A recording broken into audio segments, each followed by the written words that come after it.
Hey, this is Steve Bloom, and you are listening to the Geekcast Radio Network. Hi, this is Pat Fraley, purveyor of Duck, Doug, and villain voices, and you're watching Altered Geek.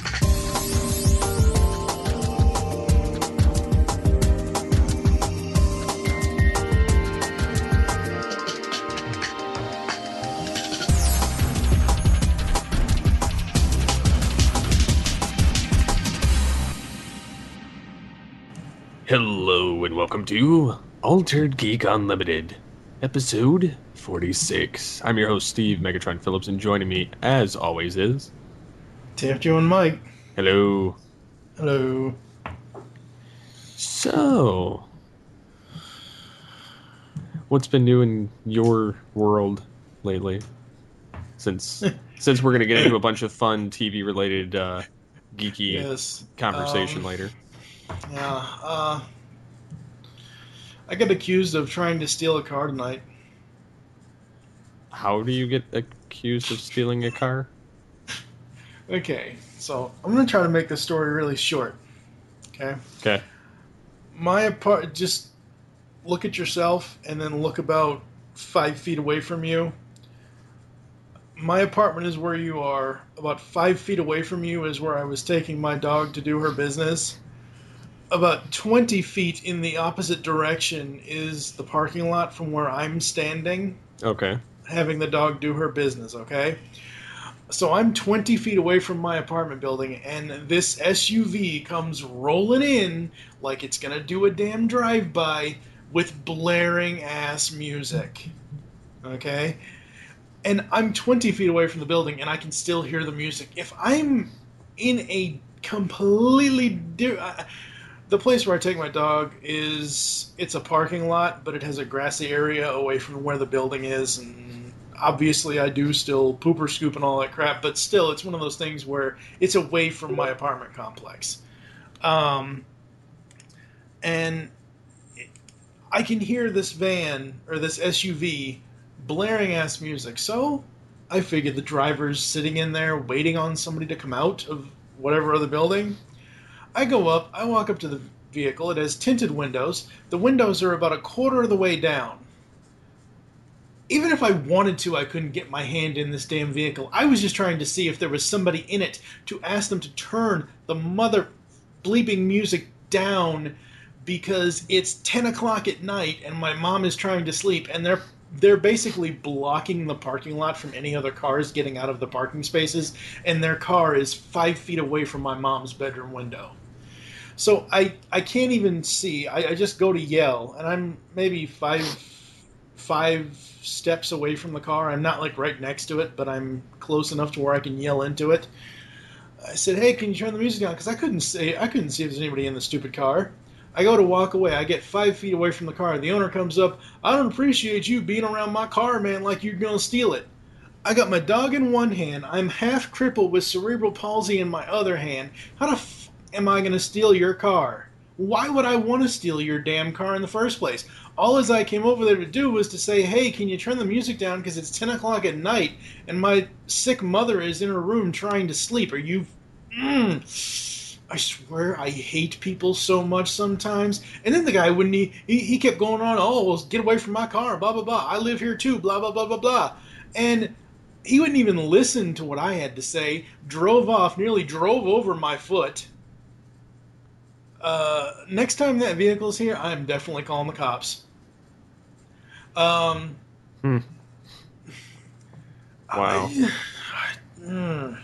If you're going to park somewhere and go in a building, turn your frigging car off. Don't just let music blare at 10 o'clock at night while people are trying to sleep. And then I went up to my neighbors across the building across from me is where he came from. I said, "Does he live?" Because he tried to tell me that he lives here. I asked him, I said, "Does he live here?" "No." Why do I don't understand. If you ask people something, I know it's in general people's nature to lie about everything, but why lie to me whether you live in the building or not? That's so friggin' stupid. Oh, God. So I've been dealing with that. Other than that, I've been playing Classic Mario 3, the Super Mario All-Stars version, in preparation for TV's Mr. Neil and I reviewing Adventures of Super Mario Bros. 3 upcoming in the next era of pixels in the animation. We did just do an interview with Captain and the Game Master himself, Matt Hill. Nice. Very, very awesome guy. Completely cool to talk. Dude, he is 46 years old.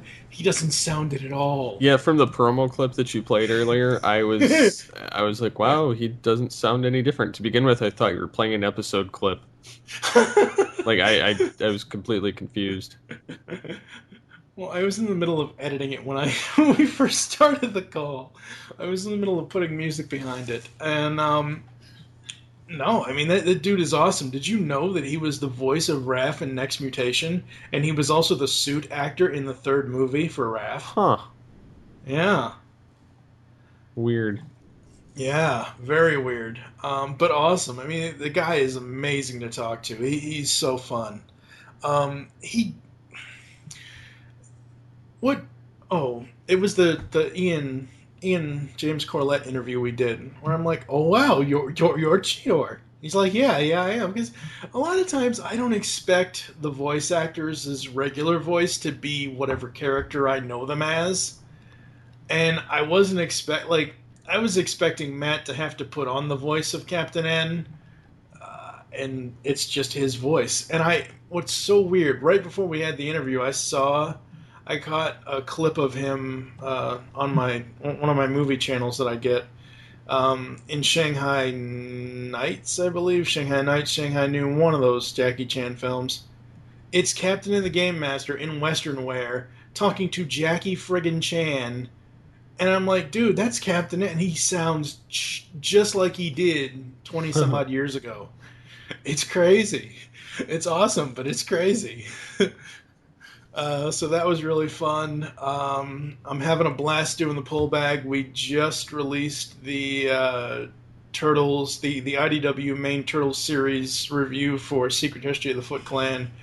I'm telling you guys, anybody that's reading or hasn't read IDW Publishing's main title for Teenage Mutant Ninja Turtles, go read it from the beginning. It is very awesome. It is a love letter to every single incarnation of Turtles that has ever been. Simply awesome. Nice. So that's pretty much what I've been doing. Yeah, I've been dealing with Comcast still. I'm still in my 30-day window, but yeah, it's such bullshit. You're gonna be in a 30-day window for the rest of your life, dude. I mean, seriously. I'm gonna cancel it. I just checked my bill while you were telling me everything, and yeah, those bastards still haven't fixed it all the way. Like, they dropped it partially down, because what they were doing is they were charging me for the damn HDR box or HD DVR box. Mm-hmm. Well, I shouldn't be charged for it at all because it's a part of my package. Mm-hmm. So I don't know where the hell that's coming in. And then they still charge for the one of the self-install kits, it looks like. Oh no, they credited that. My bad. But yeah, it's I don't know. They just want too much damn money for crap quality. I don't know. I've had so many problems since I signed up again. So I'm hoping that I can find out from. I'm hoping that I can get a hold of AT&T and find out if they're actually, in this area, because I would drop this crap in a heartbeat.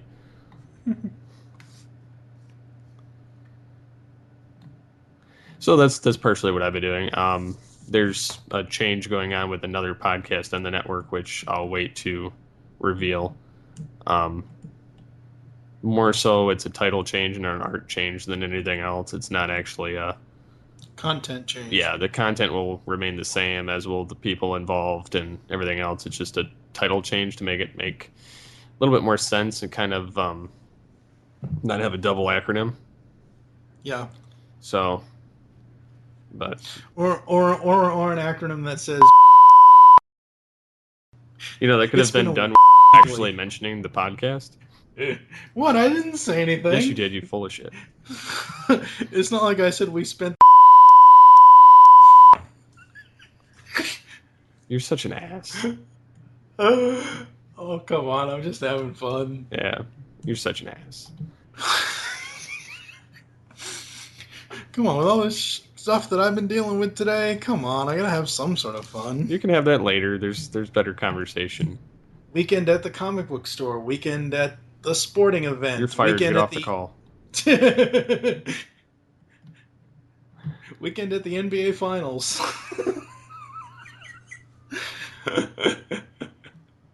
No. Anyhow, I think we should get into some media content, Yes. since that's more interesting than listening to you babble on about a podcast title that should not be named anyway. I didn't say anything. No, but you're still babbling about it.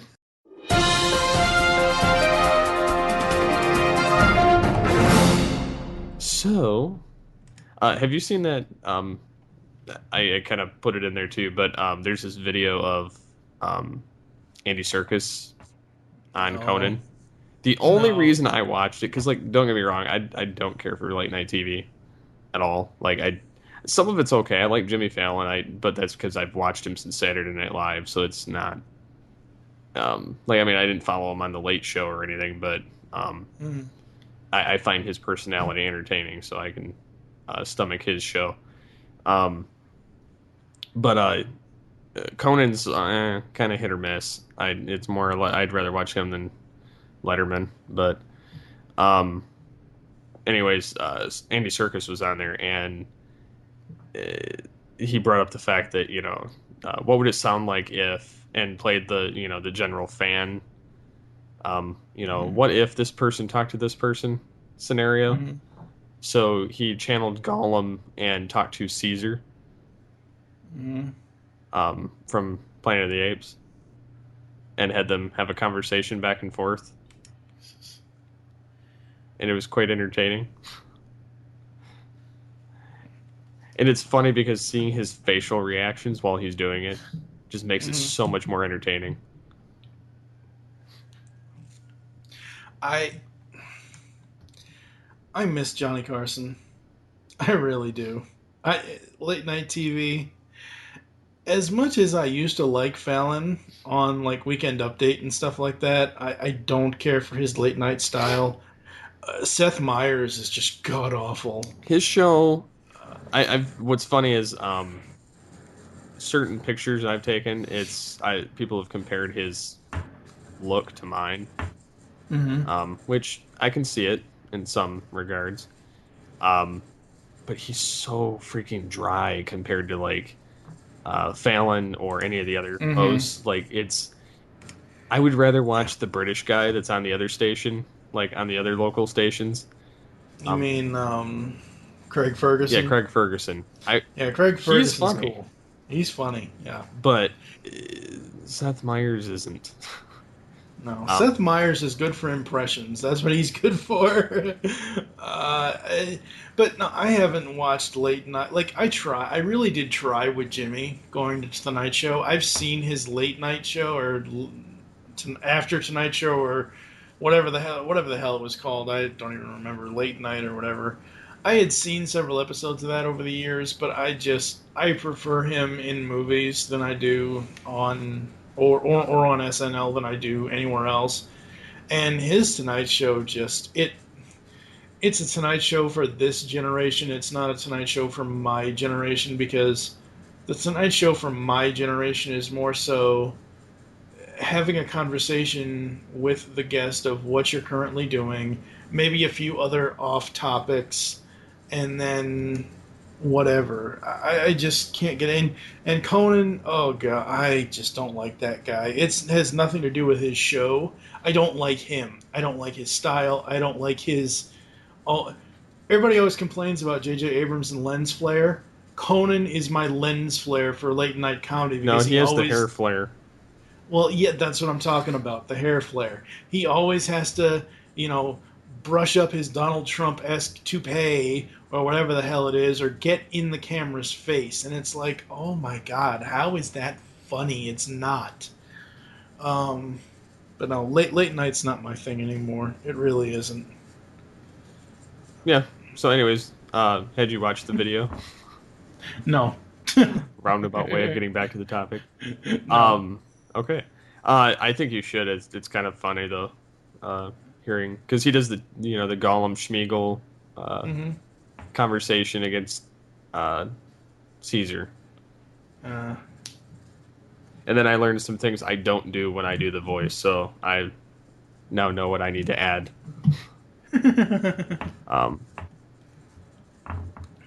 So yeah. Ackwell. Yeah. Beverly Hills Cop. Have you seen the news on that? Oh yeah.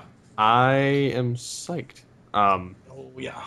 I'm not sure how it is going to make any difference with like Brett Ratner directing and being produced by Jerry Bruckheimer, who's, Ratner did, I believe, X-Men 3. X-Men 3 and the Rush Hour movies. And okay, the Rush Hour movies kind of redeems him then. Because I could see him doing this kind of comedy then. And then Jerry Bruckheimer knows action because Pirates and National Treasure and all that stuff. I'm still waiting on that damn movie. When is he going to give me National Treasure 3? Damn it! I believe they're working on it. I'm working on trying to get it going. I've been hearing about that for the last 4 or 5 years. Well, we were also hearing about Dumb and Dumber 2, and look what's happened. Well, yeah, it's not like it's Ghostbusters. Oh, come on. That's a low blow. Well, they've been blowing on that horn since 2005. Well, nobody's answered the call. No. Get it? Yes. There's nobody to call. They all went home. They got boarded up. They shot one of them. I think that in this day and age of franchises like Bourne, no matter if people like it or not, like the current state of the Fast and the Furious franchise, the heist film state of that franchise, franchises like Bourne, what other action franchise, the Expendables, those kind of action film franchises. I think with Beverly Hills Cop 1, 2, and lesser extent 3 being all action comedy films, I think the right way to go for them is to do more Beverly Hills Cop films versus a TV series. Oh yeah, definitely. I just hope that they don't pull a Die Hard 5. Well, I don't have a problem with Eddie Murphy coming back playing the character, and I don't have a problem with it as long as they keep true to the character and the style of Beverly Hills Cop. Right. I know they're going to modernize it, and they have to keep that Axel Foley music. Oh, I'm sure they will. They have to, because that would suck ass if they replaced it. Harold Faltermeyer's Axel F theme is just amazing. I know, I love that theme. Yeah. Anyways, and then the other guy that's in it, that was in the first 3, Beverly. Judge Reinhold. I believe he's going to reprise. And he reprises. Oh my god! And then it would be funny if they got what's his face? It's on Last Man Standing. Hector Elizondo. Yeah. Well, Hector Elizondo was on the third. Yep, he was funny in that one. Yeah, he was. I liked him better than the other guy. Just think about this, okay? Judge Reinhold, the first time I ever saw him was in the first 3 Beverly Hills Cop movies. The next time I saw him was Santa as Claus. Neil in the Santa Claus, and just imagine an old Billy. Oh God, what was his? An old Billy Rosewood. Oh my God, That's funny. I'm hoping I don't loathe Beverly Hills Cop 3, but at the same time, I don't like it compared to the other 2, but it is a decent movie. It evolutionized the characters a little bit. Taggart's off in retirement. Billy's this new head of DDJ, Jess whatever the hell it is. I really enjoyed the third one just because it seemed like it evolved their characters and wrapped them up better. Right, exactly. It was like the button on the trilogy. Yeah, no, and I agree with that. But in that movie, they basically gave Billy, who is irresponsible as all hell a lot of times and can't make good decisions, they gave him all this power. And of course, what does he do with it? He doesn't make good decisions. So I'm hoping they don't redo that. I'm hoping that if Billy Rosewood does come back, if Judge Reinhold does come back, that they do something with his character that still retains the comedy of the original versions of the film and the character, but not the stupidity that happened in the third one. He'll be police chief now. Is Ronnie Cox still alive? Because if Ronnie Cox is still alive, I would love to see Bogomil That would be funny. back again. But yeah, I and the funny thing is they're filming it in Michigan. Yes, they are. In the Detroit area, which seems to be a trend. We've had like Oz, the Great and Great powerful. Powerful. We've had Transformers 4. We've had Superman, Batman, or Batman, Superman, and then it'll be Beverly Hills Cop, which is awesome that all this stuff's coming to Michigan. It's like Michigan's the new Hollywood. Yeah, pretty much. We have all the better scenery, and it's cheaper here. We're all poor. But no, I'm kind of glad that they're bringing this back instead of doing the TV series like we kind of talked about in some earlier episode last year. Yeah. Just because it doesn't work without Eddie Murphy. I mean, if it was something that Eddie didn't want to do the character anymore, I mean, when was Beverly Hills Cop 3? What, 93? Almost 20-something? Yeah, somewhere around there. I mean, it's been almost 20 years. 93. It's like almost the Yeah. difference between Die Hard 3 and 4. And even that Yeah, wasn't that... It was like a 12-year gap. Yeah, so I mean, it's been 20-some-odd years since Beverly Hills Cop 3. I know it's been at least 25, almost 30 years since Beverly Hills Cop 2. So, as long as he wants to keep coming back and doing them, all well, good, and fine. But if something ever happens where he doesn't want to do Axel anymore, or heaven forbid anything happens to him at all, a lot of these, a lot of actors that sometimes will pass away unexpectedly, like Paul Walker's, sad to see him go, but sometimes the movies that they're in, sometimes they don't go the direction of homaging the character versus just rebooting. Sometimes they just do a straight reboot. So if Eddie never ever wants to or doesn't want to do it anymore, my whole point here is as long as they have him in some sort of cameo role after this next film, and then he passes it on to his son, and they have some sort of up-and-coming newcomer that's Axel Jr. or whatever. I don't quite mind that, but I'm glad to see that he is coming back, and I am so stoked for whatever this next one's going to be. I'm stoked for it. I honestly, if they're not going to have him reprise, I'd rather see them not do the film. Mm-hmm. It's the same thing with like Die Hard or Indiana Jones or any of those type things. Like if you're gonna have the guy, have the guy. Don't replace him. Don't. I mean, even in Police Academy when they got rid of Steve Guttenberg's character, they replaced him with a different guy who was more of a bumbling guy, but he kind of looked similar, so that kind of filled the same role. And then they had him do it for the last 3 films. They at least made a different character, and at the same time never really made reference to the Mahoney character again after that. But I don't know. I'd rather these, because of how great they were in the 80s and early 90s. I'd rather see them keep it pure and not just dilute the waters and add more things that don't need to be there.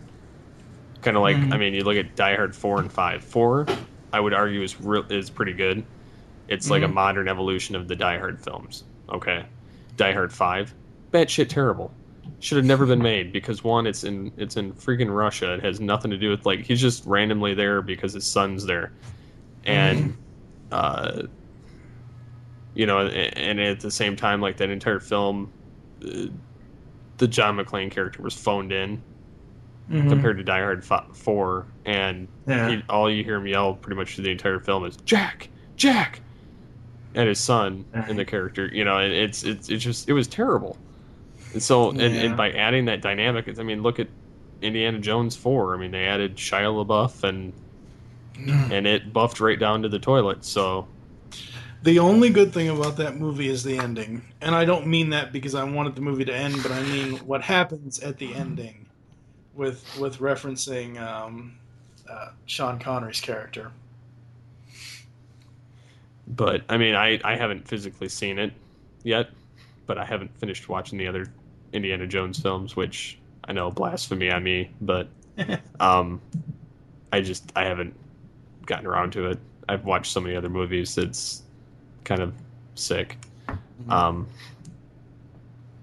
So I guess we should move on to other news. Did you see the next Bourne film information? Delayed. Yeah. Did you see why?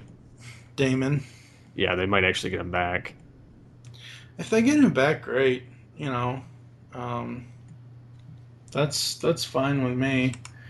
I am glad that I'm not one of those early adopters of Blu-ray at all, considering that they're finally fixing that Star Trek debacle. Yeah. I don't know what to think about that. Yeah. It's another cash grab. Kind of pisses me off, honestly, but at least all the content is in one place now instead of over multiple different retailers. You have to buy the damn movie from so many damn different places just to get a commentary or to get this or to get that. well, in the breakdown is it's supposed to be the ultimate Blu-ray set of you know the compendium or whatever of the Abrams version, which don't get me wrong, they're all right. I don't have a problem with it, but if I'm going to spend $40, I'm going to buy the entire like original series set of films or the TNG set on Blu-ray, or I'm not buying two damn films, especially when I already own them in Blu-ray. I mean, for instance, you get Star Trek 2009, you get a high definition, you know, commentary with all the producers, writers, and director, and then the disc 2 is you know, has the To Boldly Go, and then they, you know, have all this more information from them talking about their challenges and strategy for it, and then, you know, the branching of things in it, the casting, the new vision, and you know, starships, and just, you know, them trying to explain their version of it, of everything, which, you know, fine, whatever, but truthfully, I don't give a rat's ass about any of that stuff. They do have the score stuff in there. They do have the gag reel, which those I usually like.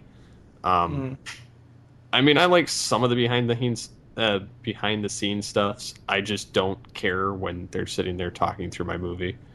And then you get Into Darkness, and you get the IMAX version. Which, why they didn't do that in the first place kind of boggles the mind. And then they start going through more of the, you know, rebuilding and all the vengeance and, you know, the ships and, you know, all that other crap. And then they've got, which this kind of irritates me, is for Into Darkness, they've got the new deleted scenes, new gag reel, the costumes. It's funny that they mention the costumes because the Admiral uniforms were rehashes from Star Trek the Motion Picture. Oh, jeez. Like, they're the same exact damn uniform. And then, and the little red ones, it's like a mixture of that and the original series, like, red uniforms. So it's again, it's another one of those situations where there's not really that much originality in it. It's all copied from original canon. If I really want to watch either one of the films, at least Into Darkness right now is on Netflix. I mean, I'm not going to go out and buy this. I am happy that they are putting all the content in one release, though. I know I know you don't care for them. You normally don't care for commentaries on films sometimes, but I know some people really are interested in the director commentary or whatever is on there, and you can only get that with one version of it from one store or whatever it was, and so I am kind of glad that they are putting it all in one. But I'm like you, I'm not gonna put $40 into it. And, Yeah, I'll I'll jump into Darkness when it drops down to $20, but if it ever does, I do like the fact that on this link anyway they show the IMAX versus Blu-ray footage, and the IMAX does away with those black bars, and you do actually get more picture back, which is nice. Don't get me wrong. I'm not paying $40 for crap that should have been in it in the first place. Oh no, I agree. What's next? What's next on the gauntlet? I kind of threw this in last minute. Supernatural season 10. They're plotting a retrospective special, jumping from the first 9 seasons. So they're going to air it before season 10 airs, more or less, probably to catch people up. Because, as I stated before, in my theory in this show, I think season 10 will be the end. Because they, the spinoff failed. The way that the characters are, looking to tie things up, as I mentioned with my theory before. And it says Supernatural will premiere its 10th season on October 7th, after the series premiere of Arrow's spinoff, The Flash. Which I'm kind of glad that, I'll have The Flash and then Supernatural to watch. Yeah.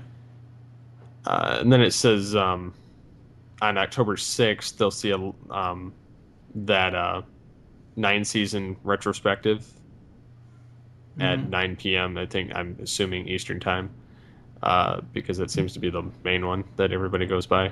It says immediately following the 6th season premiere of The Vampire Diaries, which so sorry if anybody likes that show. I can't do the vampire shit.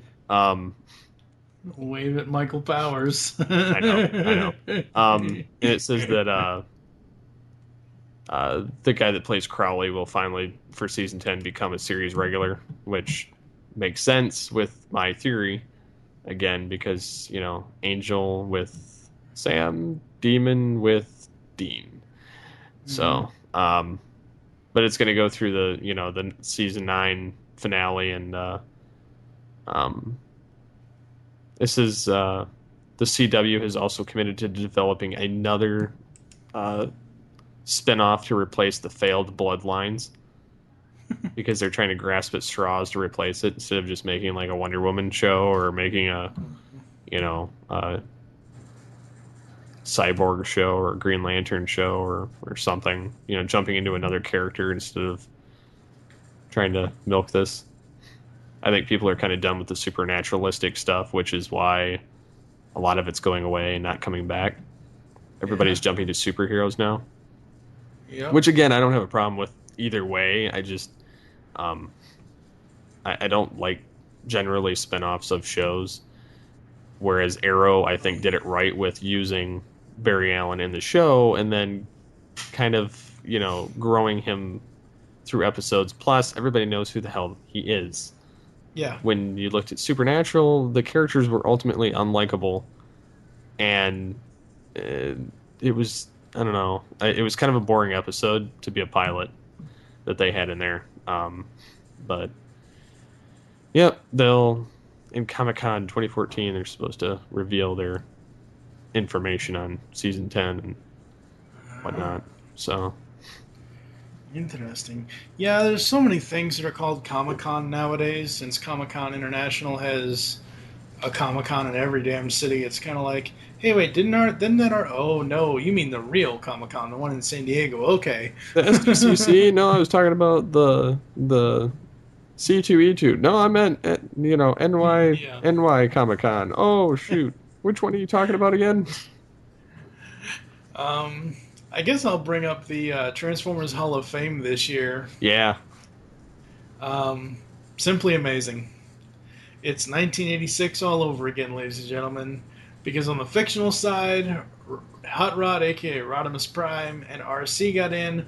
On the human side, Stan Bush is in the Transformers Hall of Fame. You know, and this is actually quite interesting because with the recent backlash from fans about their early screenings of Transformers 4, Yeah. more so because they stated it's a 3-hour film. Yeah. It shouldn't have been more than 2 hours and 20 minutes. And because obviously they threw in a shitload of human crap that wasn't needed. I also heard that the last 20 minutes is actually the only parts that have the Dinobots. Oh, Jesus. Which, it's supposed to be Age of Extinction, yet you don't bring in the damn dinosaurs until the end. Seems mighty lackluster and stupid to me, but, you know, whatever. I haven't seen it, so I can't really comment accurately. I'm just going off of what I've read from people commenting about it that have seen it that I know. But that also leads to the other part of this conversation, which is that many sites are coming up with the reason why Transformers the movie, the 1986 animated version, is the only good Transformers film. Yes. Which, it's funny that the tagline is on the movie poster is beyond good, beyond evil, beyond your wildest imagination, because it's actually true. It's actually good. You know, I actually took that tagline, and it's part of Tooncast Beyond. You know that, right? Mm-hmm. You know, it's one of those things where some people I know, not personally, but some podcast I don't even remember. I got so mad I had to stop listening. The first 20 minutes of some podcast that Dan, Movie Roll Dan and a few other people like, I forget what it is. It's these three guys that constantly, like, as far as I can tell, they don't set out to tell you that their podcast is about reviewing bad movies. There's a difference. If you're going to sit there and do a movie review podcast, but you're going to do 20 minutes of just bashing the stars before you even get to the plot of the movie. Sounds like you and Green Lantern.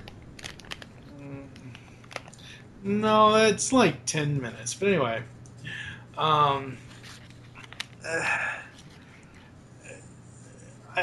Point is, I've heard several people bash the Transformers movie. Oh, and I'm so sick of this. Oh, it was just done to sell. They killed Optimus Prime so they could sell the new toy line. Whether that was true or not, Transformers the movie has a story from beginning, middle to end.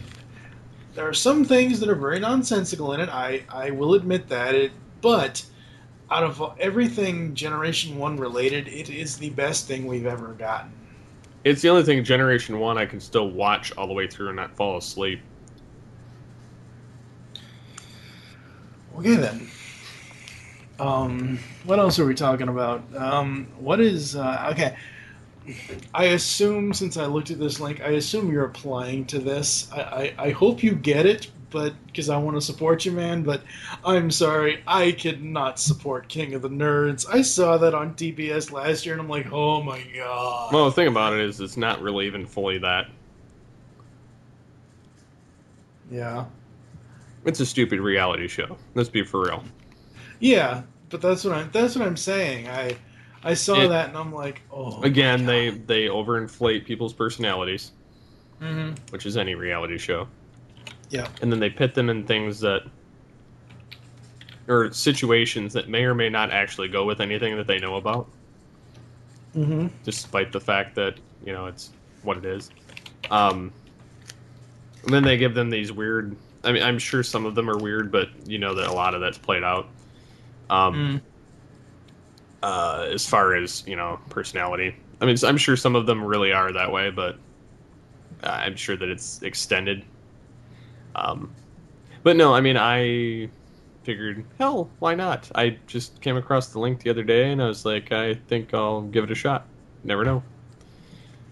Oh, yeah, no, I mean, you know, that's... I doubt I'll hear anything back from it, but again, you know, never know if you don't try.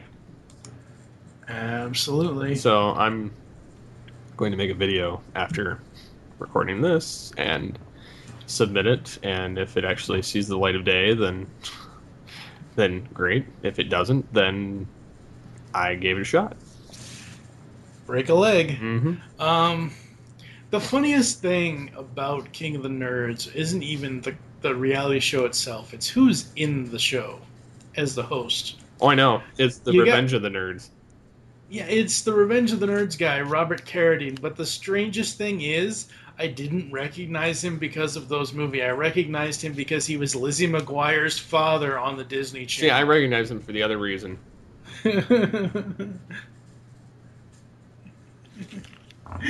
Yeah. And then And Curtis Armstrong, he's Metatron on Supernatural. oh, interesting. Um, since I brought up the Disney Channel, I guess we can go that route. Now, you said you don't necessarily like spin-off series. Typically, I don't. If they're... Because most of the time, they're not done right. Hmm. Arrow has done it right with The Flash, from everything I've Right. seen so far. Right. Disney, which... Because we'll get more into this in a second, but... They've recaptured the same writers, series creator, producers that Stars. published the show that the sequel is for. Yes. They put it on the Family Channel and ABC, which is the higher up version of Disney Channel. Well, ABC Family is yeah, it is like the it's like the older version of Disney. yeah, it's the tween channel pretty much. Well, it's actually Oh. above that a little bit. It's like the high tween. Uh, But anyways, okay. Anyway, I think they're doing it right here after having watched the first episode. hmm I think they'll do it a lot of justice because, like I said, it's everybody involved that was in the original thing. yep. So it's not going to get screwed up. It's been 14 years since Boy Meets World's last episode aired. In the series finale, Corey and Topanga moved to New York. Fast forward to now, 14 years later, the Disney Channel has launched, or will be launching as of this recording, Girl Meets World. It is a sequel series. It does star Ben Savage and Danielle Fishel as Corey and Topanga, and they have two children, Riley and Augie.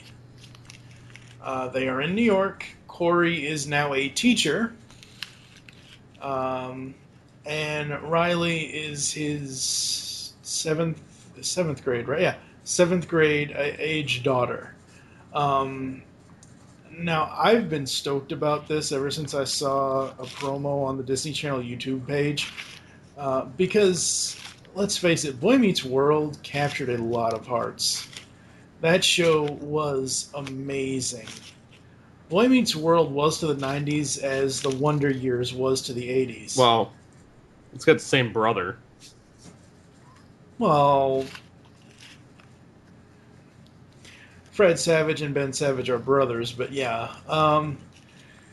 But Girl Meets World, I'm really interested to see where it goes. After watching the first episode, I think it's doing everything right. I love the line that Riley says, "How long do I have to live in my father's world?" And he comes back at her and says, "Until you make it yours."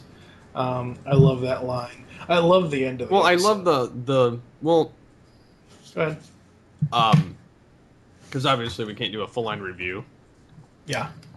of this at this point anyway. But it was kind of interesting seeing all the similarities between Boy Meets World and Girls Meets World. Because you have the friend that's like, you have the Corey, which is his daughter, and you have the Sean, which is Maya. Yep. And remember there's this like Sean doing the rebellion in class, and then Maya doing the same thing, and Farkle's like the Finkus or whatever. Minkus. Whatever. And then so they have the same thing kind of going on. Well, here's the funny thing. I don't think, because since Maya's last name is not whatever Sean's last name was, yes, she is a Sean-like character. The funny thing is, Farkle is Minkus's son. That's funny.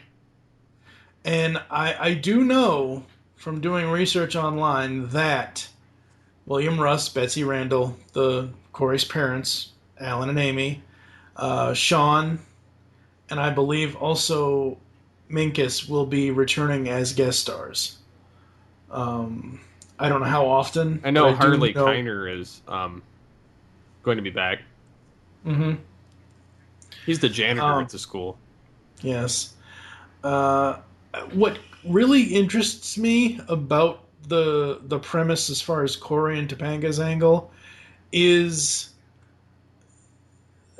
at one point during the episode, Corey mentions the principal of the school. Mm-hmm. Now we know that Mr. Feeney retired at the end of the series, of the original series. I want to say that it's going to be Turner. That could be. Because they never could go for explained that. in the original what happened to him after his motorcycle accident. Right. So it would make perfect sense if he was the principal of the school. I could see that, and I could also see if it was Feeney as well, because he was the principal of the other school at one point. Well, this is the thing. Did you pay attention to the wall markings in this? A little, at the end, you mean? No, Yeah. I'm saying like in the beginning. No. It's the same damn school that Corey went to. Oh, yeah. They take the train to get there. Yeah. It's the same damn school because the New York is. They said it's only like 45-minute ride from the Philadelphia or whatever. That particular spot. It's still the John Adams Middle School. And I caught that while I was watching it. And I was like, that is actually really funny. And then they have a Feeney sign that says, read, like one of those, something you see in a library type thing. But they had it like, I don't know if it was the subway station or if they had it. Yeah, it was at the subway station, I believe. Yeah, it was the final scene of well, the they subway had it station. earlier in the show, too.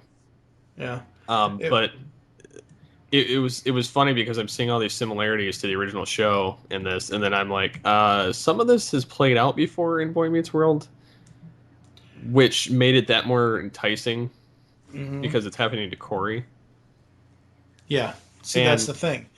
It's because it is a continuation. It's instead of it happening over and over and over to Alan and Amy, his parents, it's now happening to him because he's the adult. And then he's trying to teach and everything else, and then.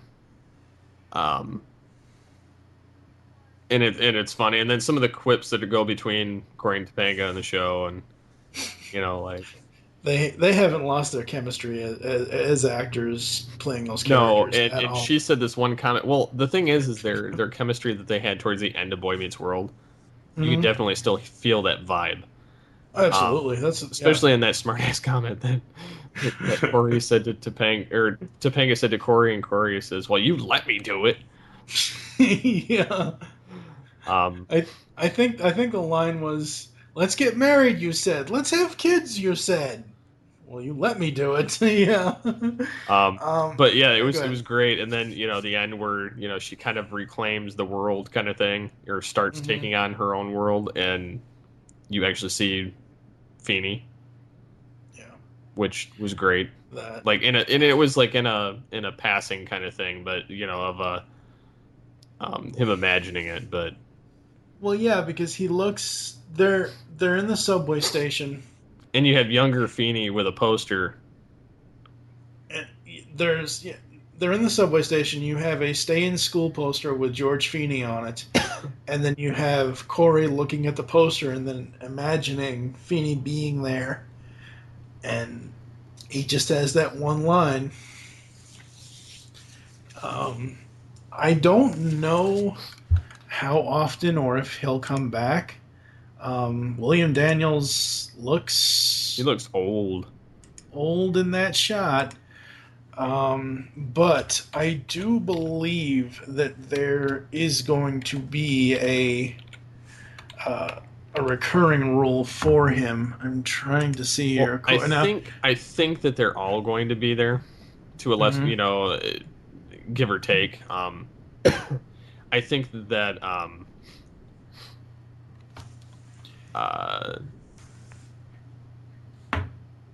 I think that they're going to have some of the older characters show up, like Harvey, Harley Kiner. Yeah. He's in like 3 episodes. Right. Oh, And I found it funny because I've seen the screenshot. He's going to be the janitor. yeah. Sean's going to be in 2 episodes. Yep. Uh, Sean Hunter. Feeney's only in 1 episode. I have a feeling that he may show up for one more, but I don't think that he'll really. I don't think he'll show up again. I think it was more of a nice nod, and then the parents have been in 1 episode, that have been recorded, and then Eric Matthews, it says unknown, which means he's probably been in more than one, but they don't want to give that information. Well, see, here's the thing. Incus is going to be in one, and yeah, here's the thing. And take this with a grain of salt, people. According to Wikipedia, the recurring cast is Farkle. Obviously, Farkle's part of the new cast, really. Sean Hunter, Joshua Matthews. Now, a lot of people might not remember Joshua Matthews. Oh, yeah. Because Joshua Matthews... He was that baby. He was Corey's younger brother at the end of Boy Meets World. Feeney, Harvey, as you said. Stewart looks like he's going to be part of the recurring. And obviously Alan and Amy Matthews, the parents. What's so funny is Stuart Minkus now looks nothing like his nerd days as a child. The guy, have you seen the picture of him? Have you clicked on his bio at all? Yeah, he looks totally different. He looks totally different. They're going to have to really nerd him up to put him back in. Yeah. Or maybe just have him wear some glasses and play up to Farkle. I don't know. I love the whole concept of the show. I'm not gonna lie, I teared up as all hell at the end of the first episode because of that cameo. So did I. It's mostly because of the nostalgia that we've, Yeah, and it's one of those things where it's the way it was shot.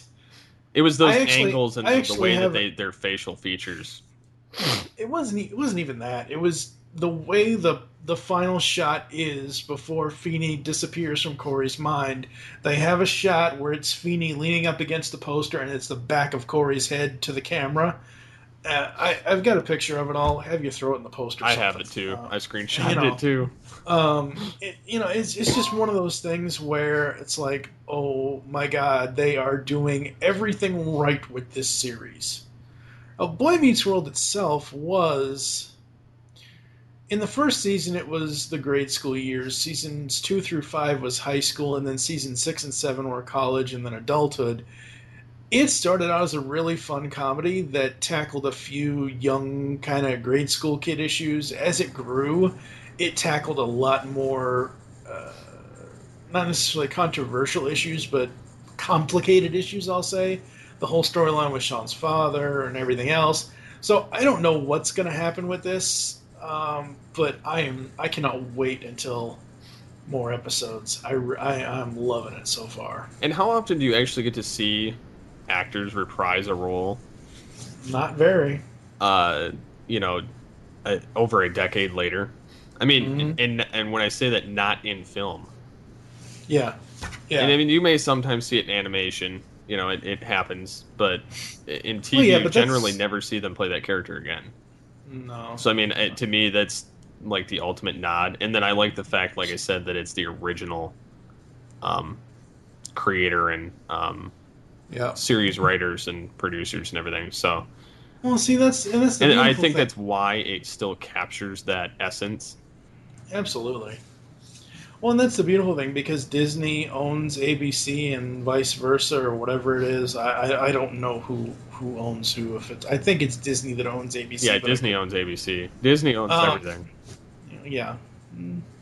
If only they owned Warner Brothers and DC Comics. Anyway. Well, then you'd have all kinds of funky crossovers. That would be a good thing.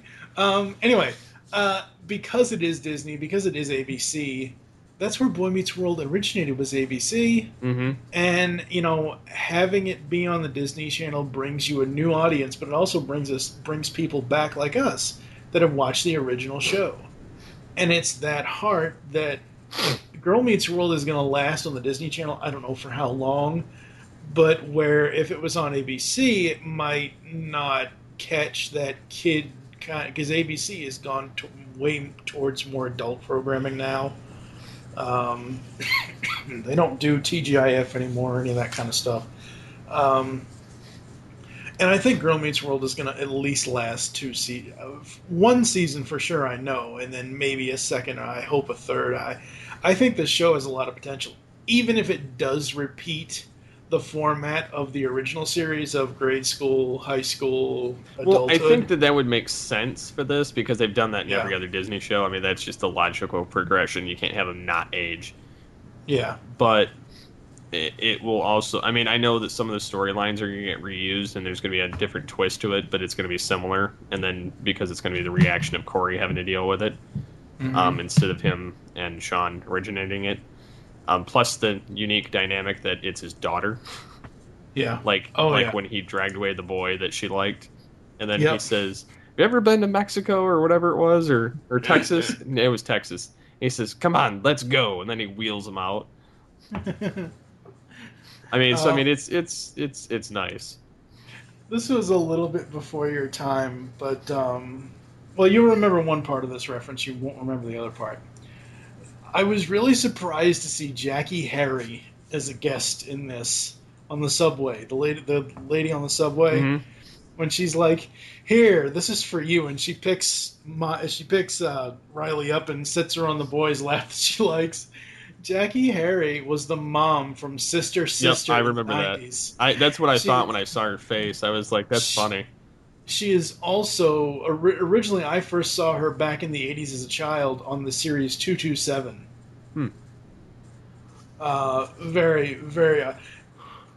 Girl Meets World, they are firing on all cylinders. Really, they are.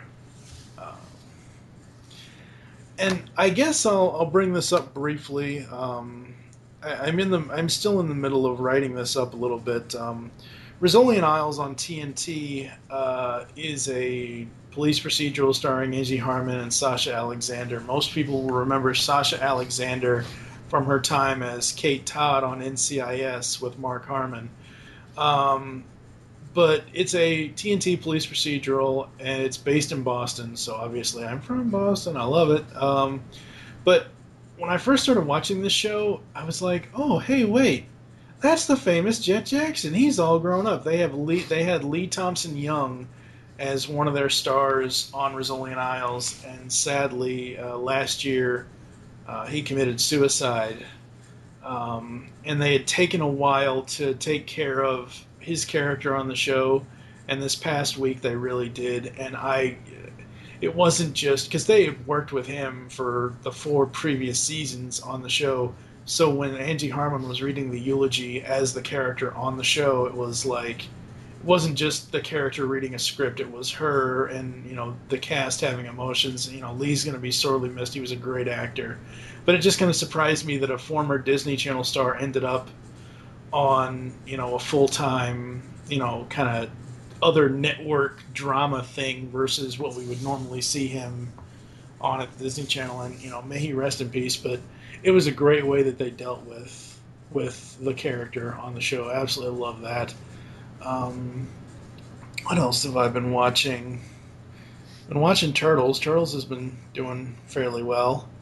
Let's see.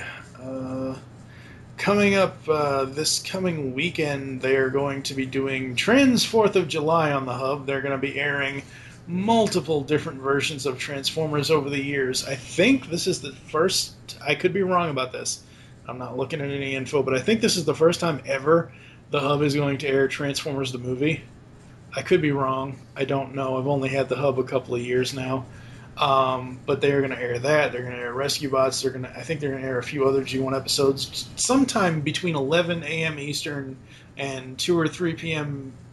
Eastern, Saturday, July 4th, or Friday, July 4th, I'm sorry.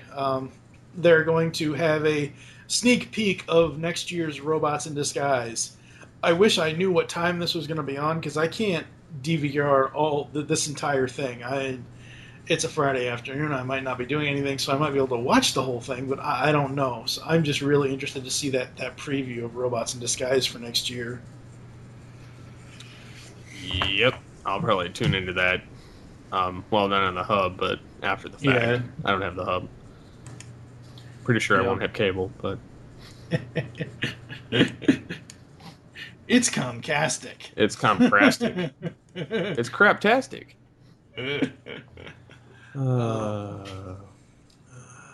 But yeah, I think we'll finish the media news there and come back after a quick break with your comments before we close out the show. I'm Colin Baker. My name's Fraser Hines. Hi, I'm Daphne Ashbrick. This is Andrew Cartmel. Hi, this is Colin Spall. Hello, I'm Simon Fisher-Becker. This is Ian McNeice. Hi, this is Travis Ritchie. You listen to this Mark Who 42. Listen to Mark Who 42's Universe. If you're into Doctor Who, listen to Mark Who 42's Universe. We always have the latest Doctor Who news, reviews, and interviews. We are available on iTunes, Stitcher Radio, Geekcast Radio Network, and our home base, MarkWho42.net. Mark Who 42, the meaning of life. And we're back with Altered Geek Unlimited. So what? So what? What? All right. Okay, before we get into feedback, since we went on this track of so what's what do you think of Jack Kirby's heirs trying to basically stop Marvel from doing anything with any of Kirby-inspired characters or Kirby-created characters? I know we're out of the media news, but I had to bring that up. Honestly, yeah, don't care. And when I say that, I don't mean it like to be kind of a dick, more or less. Go ahead. I don't see how, like, Marvel has always credited Kirby. Always. This isn't a situation like Bill Finger, where Bill Finger has gotten absolutely zero credit a lot of the time for Batman, or for Gotham City, or for any of the other things that he helped Bob Kane create. This is basically them saying, well, we want money, so we want these characters back, so you can't have them anymore, when, according to the article that you're going to have in the show notes, that I believe it says in there that Kirby was a word for hire. So, sure, Stan Lee and Jack Kirby created characters together, but it's not like Stan has all the credit. You know, and it's like, these heirs want Marvel to stop using his characters, really? That means you're not going to get any more X-Men, you're not going to get any more Spider-Man, you know? Are you kidding me? You're not going to get anything, because there's no Avengers, no X-Men, no Fantastic Four, no Thor. Yeah, exactly. Why are these heirs trying to do this? I don't understand. I don't understand this at all. It boggles my mind what some people will do for a quick buck. But anyway, feedback. What do we have for feedback? Yes. Personally, I'd like feedback on that, but well, yeah. But yeah. Well, feedback is last week we asked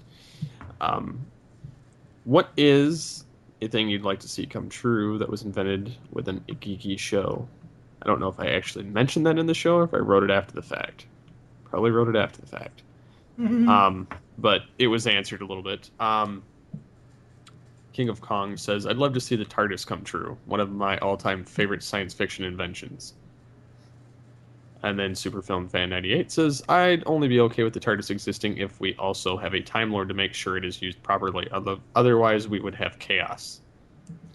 I'll take a DeLorean before I take a time-traveling police box. Thank you very much. I would take the powers of the Q. I can bend space-time and get anywhere I want within seconds just by snapping my fingers. Thank you very much. Omnipotent. It's better than dying every time they need a new, universe. Yeah. He just snaps his fingers and he leaves. Sorry, I didn't mean to have a bad Doctor Who smash there, but it just kind of happened. I always, when anyone ever says, "Oh, his name is the Doctor," his name isn't Doctor Who. I always say Doctor Who, like it's a question. What is that show? Who is it? Yeah, who is that? Where is that Doctor? You know, Doctor Who is a show that has had an immense fan base growth, and that's all well and fine. It's not for me, honestly. It really isn't. I've tried. I really have. I've watched 3 episodes of the 2005 series from each Doctor. So, I think up to the 9th or the 10th one. I don't know. Whatever's on Netflix. And it's a British show. I can't get into it. I hate sounding like that too, but that's kind of the same thing with me. I have a hard time watching British shows. I don't know why. Maybe I'm unintelligent in that area. It just, maybe that's why it doesn't, I can't. I have a hard time watching anything with like that kind of, I don't know. Maybe I'm just stupid. I don't know. Freddie Savage says, I feel bad, but the only reason I knew about Casey Kasem was because of Saved by the Bell. For a long time, I didn't even realize he was a real person. I thought he was just a character from the show. What can I say? I was young and dumb. Yeah. I knew him because I knew he did the top 40. I'd heard it from time to time when stations were changed. But I also knew he was Robin and Shaggy. Shaggy. Yeah. And I mostly knew him as Shaggy. And Cliff Jumper later on. But yeah. And then Andre Walters says, I never really listened to the top 40 either, but I did know him for his voice work, which, again, that's pretty much the same situation as me. Yeah. At least everybody's heard of him. That's the key thing. Yeah. Like I said last week when we talked about Casey Kasem, that to me was my... Like, everybody goes to church on Sunday, or most everybody goes to church on Sunday. It was like your holy grail of the week. That was my church on Sunday, was listening to Casey Kasem. It really was. I want to replicate that voice now. No. I don't mean it to be disrespectful. I just meant so that it would live on forever. The funny thing, I said this, I think, on the Talking About My Generation podcast, the saddest thing about, and I think I said this last week, and I don't mean to repeat myself constantly, but sometimes I have to.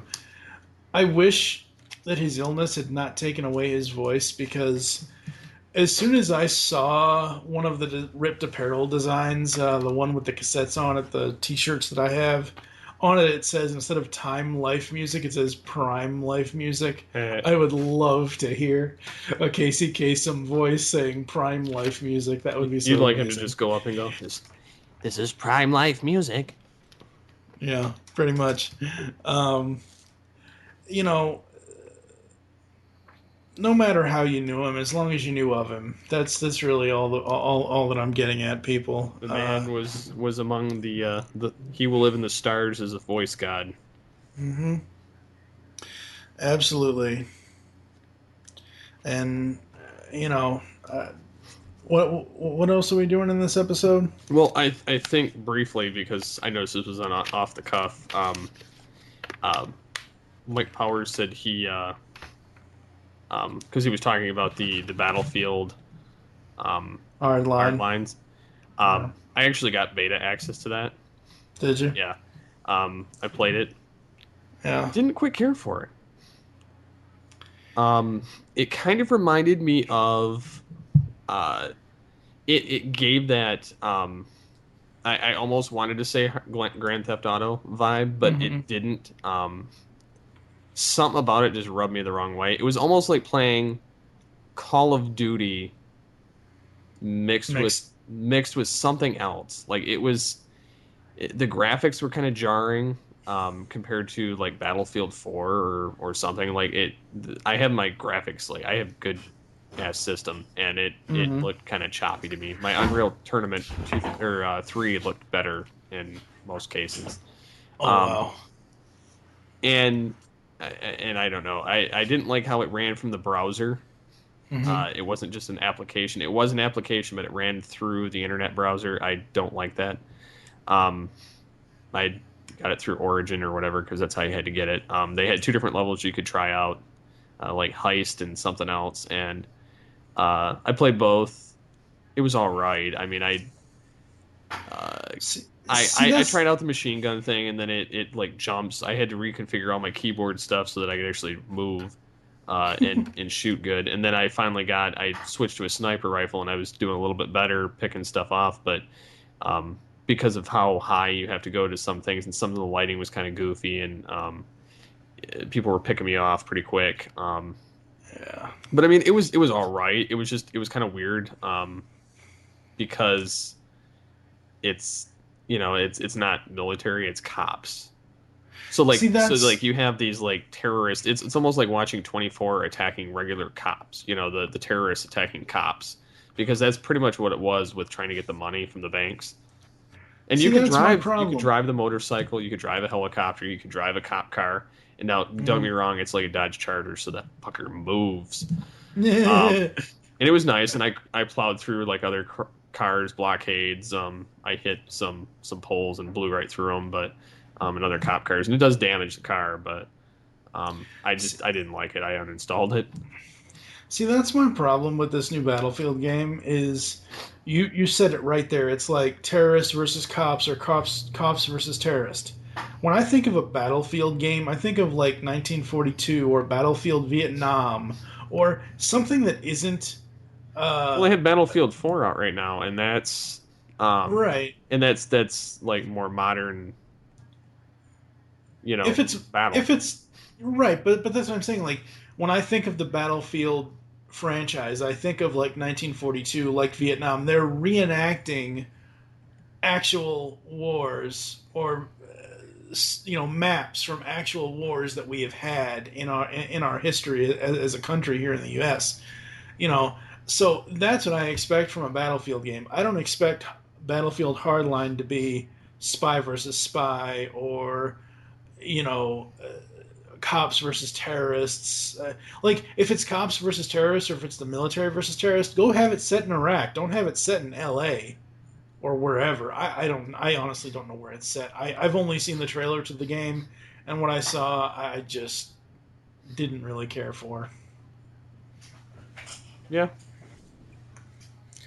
So, and that's kind of where I get my whole reference that it's Grand Theft Auto like. I'm not saying it is Grand Theft Auto or Battlefield is copying Grand Theft Auto, but just the fact that it's not in this war-torn environment where it's in just a major city, that to me screams Battlefield or Modern Warfare or whatever other game you want to call it. It's not the Battlefield franchise that I know.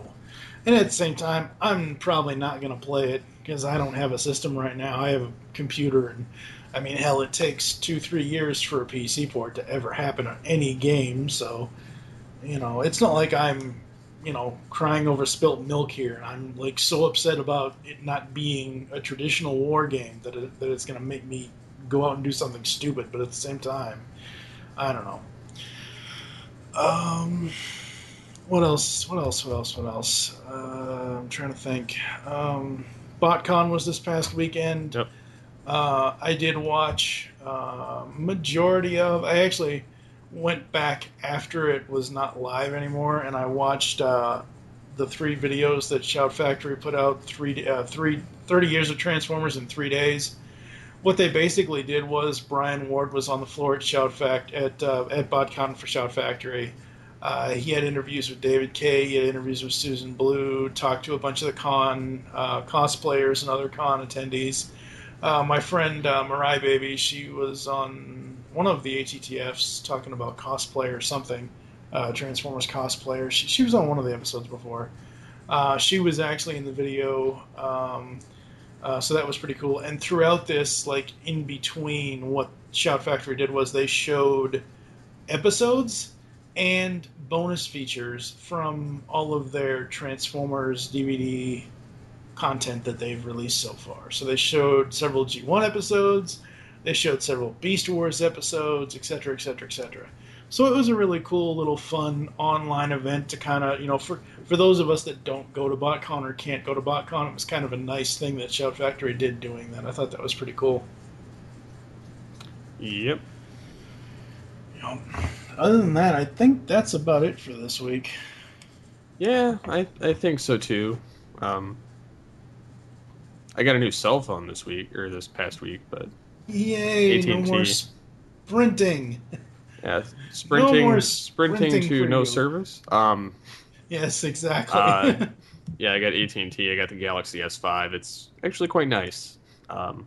And because I'm trading in my HTC Evo 4G LTE phones on Amazon, both of them, my wife's and mine, because we both get the same phone every time, I'm buying my Batman Animated Series $35 phone case. I was trying to find one. She's like, "Oh, just get a Batman one." I'm like, "You can't just get a Batman one. It has to be my Batman." See, I would want... It's the Kevin Conroy Batman. It cannot be the Christian Bale Batman. That's not what I was going to say. If they didn't have a Kevin Conroy Batman, I would want Terry McGinnis. Or I would want...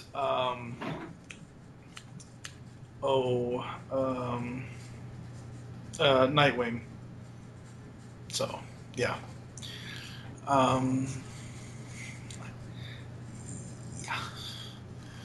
So, I get to go review Transformers Windblade after this. Yay! No, it's a good book. So, it's a good comic.